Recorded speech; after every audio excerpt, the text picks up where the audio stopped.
Soy Nelson Arteaga Botello, soy doctor en Sociología y trabajo en la Facultad Latinoamericana de Ciencias Sociales, sede México, y soy profesor investigador. Ok. Y bueno, ustedes como personalmente, ¿cómo fue que se interesó en trabajar, investigar en la materia de género? ¿Hubo como algún detonante o fue algo así como natural? Ya, yo en realidad, digamos, mi especialidad no es en perspectiva de género.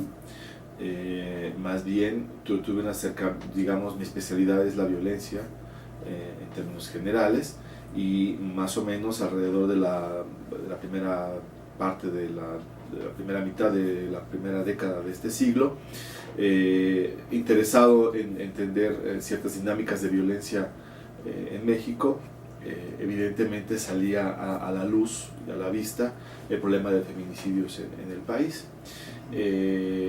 En aquel tiempo, estamos hablando más o menos entre 2004 y 2005, salieron los resultados de un trabajo que se elaboró la Secretaría de Desarrollo Social en aquel tiempo sobre violencia y marginación en México, y resultaba interesante observar que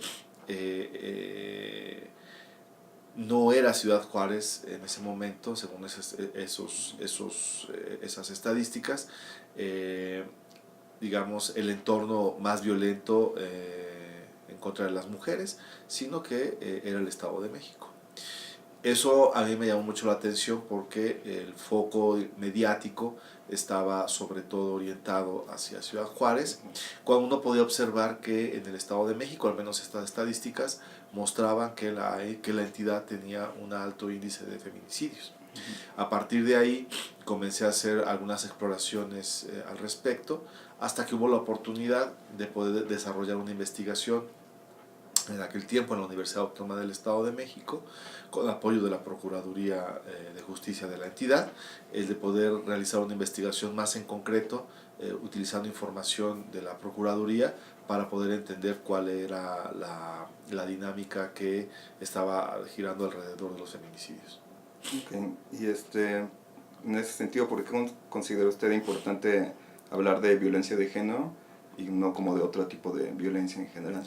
A mí me interesó porque era de alguna manera observar la cristalización de la violencia, es decir, hay un conjunto de violencias en particular, de violencias directas, que uno puede encontrar en el país en todos los niveles, pero a mí me interesó esta en particular porque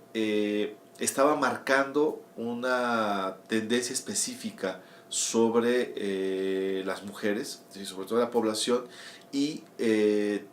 tenía particularidades muy específicas, precisamente la de que esta violencia estaba creciendo, pero además tenía connotaciones muy específicas, que era la de marcar cuerpos, el de ejercer cierto tipo de fuerza sobre ciertas partes del cuerpo, y sobre la deposición del cuerpo en ciertos lugares, ¿no? Si bien es cierto, en Ciudad Juárez era significativo que los cuerpos de las mujeres asesinadas se arrojaban a terrenos baldíos, en lugares específicos, uno lo que encontraba en el Estado de México era que si bien, más bien, no eran arrojados a ciertos lugares, como ahora sucede quizás, pero en aquel tiempo era más bien una violencia que estaba produciéndose dentro de espacios cerrados, ¿no? Casas, etcétera, casas, hoteles, etcétera, etcétera. Y a mí me llamó mucho la atención esta violencia en particular, porque su ejercicio permitía observar una cierta característica específica sobre el tipo, más bien, tenía un sentido, o para mí tenía un sentido y un significado particular, ¿no? El que se ejerciera sobre cierto tipo, sobre el cuerpo y sobre ciertas partes del cuerpo. Entonces a mí me pareció que era una forma a través de la cual uno podía cristalizar o podía observar cómo se estaba condensando la violencia en un grupo específico, que en este caso eran las mujeres. Y bueno, en ese sentido, ¿cómo se puede desmitificar la conceptualización de la palabra género? Cuando se asocia violencia de género, generalmente lo más común es como confundirlo con violencia hacia las mujeres, ¿no? En contra de las mujeres. Sí, Ajá. Sí, ahí hay un tema, como te decía al principio de la entrevista, yo no soy especialista en género. De hecho, los análisis que yo he hecho sobre la violencia no cruzan por la categoría de género, ¿no? Los análisis que he hecho cruzan más bien por la construcción de subjetividades y por la construcción de identidades y cruza también por la construcción de sentido. Y si bien es cierto, la perspectiva de género ayuda muchísimo a poder entender estos procesos, yo lo que hice y lo que he venido haciendo es más bien construir la violencia a partir de elementos que no necesariamente pasan por la perspectiva de género, ¿no? Uno de los, digamos, resultados que a mí me interesaba, o mejor dicho, uno de los resultados de la investigación que me llama mucho la atención desde la perspectiva de subjetividades, de subjetivación y de subjetivación, era que las mujeres que habían perdido la vida por esta violencia feminicida, lo que trataba, digamos, lo que mostraba era mujeres que de alguna manera se habían apropiado, ¿sí?, de su cuerpo, de su trabajo y de su capacidad o de su capacidad, sí, de su capacidad de poder expresar sus sentimientos. Y que precisamente ese trabajo sobre sí mismas, que implicaba una reestructuración de su yo, ¿no?, era lo que había generado una tensión con sus parejas o con hombres, no necesariamente sus parejas, con hombres que las circundan y que de alguna manera estos hombres no tenían la capacidad para poder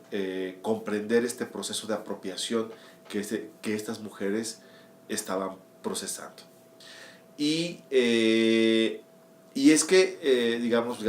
ese es como el elemento. Ahora, no es que todas estas formas de trabajo sobre sí que realizan las mujeres necesariamente terminen en violencia. Hay, y esto es algo importante que me parece que el trabajo que viene desarrollando muestra, es que hay un claro sesgo, digamos, de clase, ¿sí? Si bien es cierto, la violencia en términos generales es transversal a la estructura social, ¿no? El feminicidio está concentrado sobre todo en ciertos sectores de la población más desprotegidos. Eso no quiere decir que uno encuentre casos de feminicidios en clases medias y altas, pero lo que uno encuentra es una concentración de ese tipo de violencia en ciertos sectores de la población. O sea, sí, es decir, como la violencia en realidad afecta como a todos, pero sí los casos ya más extremos, así como que... Exactamente, porque en otros sectores sociales sí se presentan también, digamos, es posible encontrar feminicidios entre jóvenes universitarios o entre clases medias o clases altas, pero la forma de procesar los conflictos en estos sectores, si bien es cierto se encuentra esto, no necesariamente, digamos, se concentran ahí, sino que se concentran sobre todo en sectores, digamos, populares, ¿no? De bajos ingresos, marginados en términos urbanos, lo cual no es menor, porque si uno considera que la mayoría de la población vive en condiciones por debajo, digamos, de los niveles de bienestar, pues uno encuentra evidentemente que el tema no es menor, es un tema mayúsculo, digamos, en términos de la proporción también de la población. Bueno, usted comenzó su investigación a partir del 2004, ¿no?, el Estado de México, y ya como a partir de ese entonces,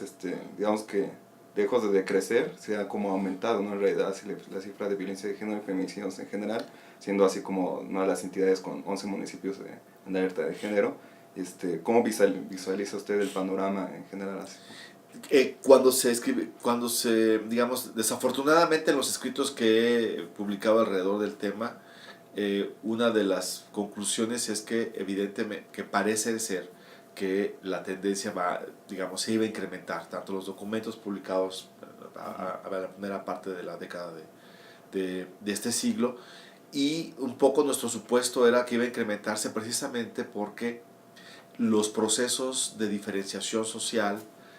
las capacidades, digamos, que las mujeres adquieren ahora para poder desarrollar su vida, ¿no?, independientemente, digamos, en un trabajo que hacen sobre sí mismas,